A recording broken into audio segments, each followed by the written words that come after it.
बऱ्याच दिवसातनं ना मी आज मस्तपैकी इथं केले होते बघा बघू मस्त गरमागरम चकुल्या केल्या होत्या बरं का.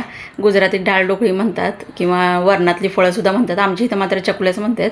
खूप दिवसातनं केलं होतं. इथं मी मिक्स डाळ घेतली होती आणि जशी आपण डाळ शिजवते की नाही तशीच डाळ शिजवायची, फोडणीसुद्धा मारायची आणि मग त्याच्यात आपले जे कणिक उरती की नाही, एखादा चपातीचा गोळा असेल किंवा आपण स्पेशली हे करायचं म्हटलं की चपाती मळायचं, चपाती जसं करतो तसे त्याचे तुकडे त्याच्यात टाकायचं आणि उकळी आल्यानंतर बघायचं चपाती शिजली आहे का. आणि हा मनसूसाठी नवीन पदार्थ होता बरं का चकुल्याचा. तिला काहीच माहीत नव्हतं. जेव्हा मी तिला घेऊन हे ताट गेले तर तिचं एक्सप्रेशन वेगळंच होतं बरं. मस्त गरम गरम चकुल्यावर तुपाची धार सोडायची. तिला वाटलं हे काय दिले मम्मीनं.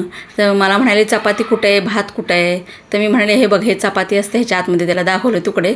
मग शेवटी तिनं काय केलं माहिती आहे, नुसतं चपातीचे तुकडे खाल्ले आणि तिला खूप आवडलं बरं का. कारण मी ह्याच्यात थोडासा गूळ पण टाकला होता. तुम्ही चिंच गूळ पण टाकू शकता. आंबट गूळ डाळ म्हणजे छान लागते डाळ अशी.